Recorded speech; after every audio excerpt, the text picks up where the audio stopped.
Somewhere in your bathroom right now is a plastic stick with nylon bristles that didn't exist in any form until the 1930s. Before that, for basically the entire span of human history, billions of people brushed their teeth every single day using something you've probably never thought about once. And here's the part that should actually surprise you. In some ways, what they used may have worked better than what's sitting in your cup right now. No toothpaste tube, no dentist, no fluoride. And yet the archaeological and historical record shows humans maintaining serious oral hygiene for thousands of years before modern dentistry existed at all. So what were they actually using and why did it work? Let's start with the object itself because it's simpler than you'd expect and stranger than you'd expect at the same time. The chew stick. Across the ancient world, from Africa to the Middle East to parts of Asia, people used small twigs pulled from specific trees, chewed the end until it frayed into soft, bristle-like fibers, and used that frayed end to physically scrub the teeth and gums. This wasn't a fringe practice.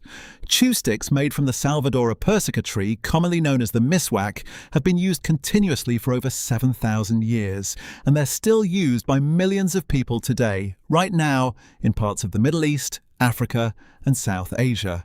Here's why that specific tree wasn't a random choice. Salvadora persica contains natural antibacterial compounds along with tannins and trace amounts of substances that inhibit the exact bacteria responsible for plaque and tooth decay. Modern lab studies comparing miswak use to conventional toothbrushing have found it performs comparably, and in some measures of plaque reduction and antibacterial effect, favorably against a manufactured toothbrush and toothpaste. People weren't just scrubbing their teeth with a stick, they were, without any concept of germ theory, chewing on a plant that happened to fight the bacteria causing the exact problem they were trying to prevent. That's not luck repeated across multiple, unconnected civilizations for thousands of years. That's generations of trial and error landing on something that worked and getting passed down because it kept working. Now here's where it gets stranger, because the chew stick wasn't universal. Different regions of the ancient world developed completely separate solutions to the exact same problem, and some of them sound closer to a modern dental product than you'd expect. In ancient Egypt, archaeologists have found evidence of a paste made from crushed rock salt, mint, dried iris flower, and pepper, essentially an early form of toothpaste, dating back over 4,000 years. Egyptian texts describe using this abrasive mixture applied by hand or with a frayed twig to clean and whiten the teeth, and residue analysis on some ancient dental tools has confirmed use consistent with these formulas. In ancient Rome, people reportedly used a paste that included crushed bone and oyster shell as an abrasive mixed with charcoal to scrub away staining and plaque, applied with cloth or a small stick. In China, historical texts describe chewing on twigs alongside using salt as an antibacterial rinse, a practice that shows up independently across multiple ancient cultures with zero contact with each other. Sit with that for a second. Egypt, Rome, and ancient China all independently arrived at some version of the same idea, an abrasive powder applied with a stick or cloth to physically scrub the teeth clean. Nobody shared this information across continents.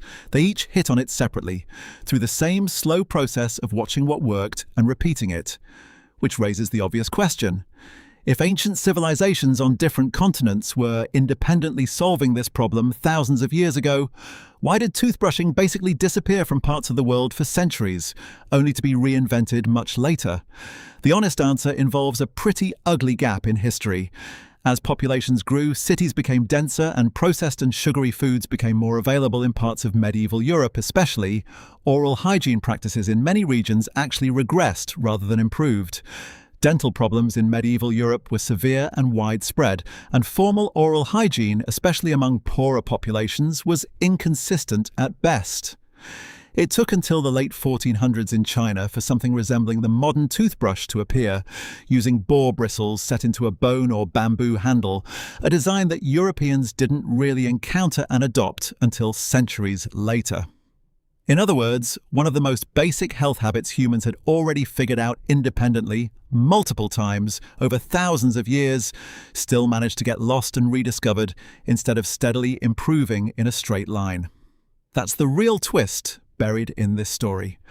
We like to imagine human progress as a straight upward climb, each generation building directly on the last. Oral hygiene doesn't follow that pattern at all. Ancient Egyptians were using an abrasive mint and salt paste over 4,000 years ago. Millions of people today still use the exact same miswak stick their ancestors used 7,000 years ago, not as a nostalgic throwback, but because it still works. Meanwhile, entire regions of the world went through centuries with dramatically worse dental health than populations thousands of years earlier, simply because knowledge that already existed somewhere else on the planet hadn't reached them yet, or had been lost along the way. Here's the mirror to sit with. We tend to assume that older automatically means worse, and that whatever we're doing right now must be the most advanced version of any given habit humans have ever practiced.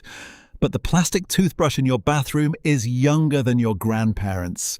The chew stick it replaced had already been keeping human mouths clean for thousands of years before that, using a plant compound modern labs have only recently confirmed actually works. Progress in this case wasn't really progress. It was convenience, mass production, and a global supply chain replacing something that was already effective, not because it failed, but because it wasn't easy to manufacture and sell at scale.